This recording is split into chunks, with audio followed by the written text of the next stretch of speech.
What's up, guys? 16BitPete. I am back from Retropalooza Houston 2022, and I am so excited to be back on here to tell you guys what all I picked up, what went on, and whatnot. So first off, I just want to say thank you to Jay from the Game Chasers for having me out.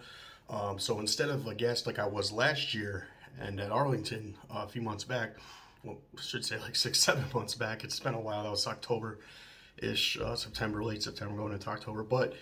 I was actually my first time hosting the tournaments in the free play area. In the past, I've set up free play areas and stuff like that, but this year was kind of different because I've never really hosted many tournaments before. I've done like Mortal Kombat 9 back in like 2011, 2012, Injustice 1, stuff like that. Like maybe 12, 13 guys just hanging out at a LAN center. But this was cool. This was really cool because this was retro. And so they had like all day, like Saturday and Sunday, they had a tournament going for high scores for Tetris, NES, and Super R-Type on the Super Nintendo. So it's like once you get your high score, you snap a picture of it with your phone, and you come show it to the person at the end of the con on Sunday. So that would be like 4:30ish. But that was really cool. And yeah, so I was always going there to pick up like for about a year, been grabbing the Super Famicom games because they're cheap and they can play them. Like if you know the game, you can play it. So that was really cool. So I always picked it up. But there was a second vendor there, also selling the Super Famicom stuff and the Japanese N64 titles. So real quick, I picked up was this F-Zero for the Super Famicom. The box is in great shape. It's literally the shape of a VHS tape, which I would have been totally cool with that if they'd done that in North America back in '96. I thought that was really cool. In the back of it, it's kind of like a little comic book, you see? So I thought that was really, really cool. And for 15 bucks, you can't beat it. And then for another 10, I got Diddy Kong Racing for the Nintendo 64 in Japanese. But that was really cool. I was trying to get it for 5, but the guy just wouldn't budge. I think it was because he was importing strictly from eBay, which you kind of want to avoid doing. Like my buddy Doug, he said he had a friend, or his cousin had a friend over in Japan that's military, that sends just all his games, all his Super Famicom, Japanese N64 games, just tubs of them in a crate. And he doesn't have to pay any shipping on it at all, which is insane. So that's why if you see Retro City games in Henderson, Nevada, if you're in the area, go check them out. And then there's another store in another spot of Nevada. But as long as you Google Retro City games, you're gonna find the shop there. So I picked up like last Retropalooza, and the one before that was his first time here in Texas, because I've always seen him in the past at like Game On Expo in Arizona, stuff closer to the Nevada area. California, Portland, he's always there. So anyway, I picked up from his booth, I picked up Big Run, Super Famicom, Space Invaders, Super Famicom. What was this? Custom Robo Wars or something, I think it's called. Just had a really cool kind of design to it. I was looking for Great Battle 2, and so I think so was iRetro Gamer Tyler was. I think this is a Super Dodgeball or so. And then had this game on Super Nintendo when I was a kid. It was based on an anime that my sister and her friends watched. It was Ranma 1/2. It's a fighter. Really fun game. And also got that. And he also sold me, this is crazy, I picked up Bad Dudes in that pile for 10 bucks. Yeah, so it's Bad Dudes and all those Super Famicom games I just showed for $10. What a deal.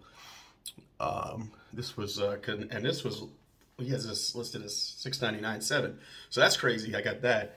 Yeah, NES games, weird, right? So back to the me hosting the tournaments in the free play area. They had one for Techno Bowl, and the cartridge was a homebrew that made by John Riggs of Red Games, and it was a Techno Super Bowl 2022 edition. So it had the guy from the what do you call that? The previous Super Bowl. You had the Chargers and the other team. It was like the blue. And I should know this. I feel like an idiot right now.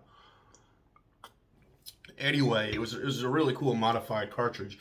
And the whole time I was over there, like watching these like grown guys like myself, even older, like play this game with their buddies and stuff like that. And you know, I'm 16-bit Pete. Everything Super Nintendo and up is what I've been collecting for the past like 30 years of my life. So like, I've always passed down the NES. I was just like, that was before my time, not really for me. Um, so like just watching that and then watching another tourney like yesterday, I was like, I want a Nintendo. I want to start collecting for this console. And then also Saturday, I watched. They showed the movie that my buddies made, The Adventures in Game Chasing. Great movie, by the way. There's another review that I'm going to be doing coming out on that, but that was really cool. And so literally, first thing I did, I went and picked up Techno Super Bowl or Techno Bowl for the NES, and I just started grabbing NES games because they're cheap, they're affordable, and you're always going to find them at conventions. I got RoboCop by Data East. Another one like Bad Dudes 2 by Data East. I actually, fun fact is I owned a original stand-up arcade of Vigilante, and that was by Data East. So I've kind of had this soft spot in my heart for anything with the Data East logo on it. So made by them. So I got that. Black Box Baseball. It's really fun. I think I was playing this on the Switch on the NES Classic thing. You got Rad Racer, you know, the Power Glove. It's so bad. So I got that, and then Commando, another Capcom classic. Got that from my buddy Sub John, who I sold the modded GameCube to at last year's Houston. He had like these 3 for $20. So I also got, I got Rad Racer from him, Commando, and and I think Baseball. Yeah. It was the Baseball or something like that.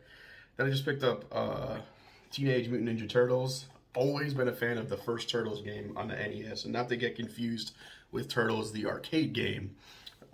When people say Turtles on the NES, that's the only one that comes to mind for some reason. There was actually a game before that, and there's a game after that called the Manhattan Project, which is really fun and 2-player. You should totally check it out.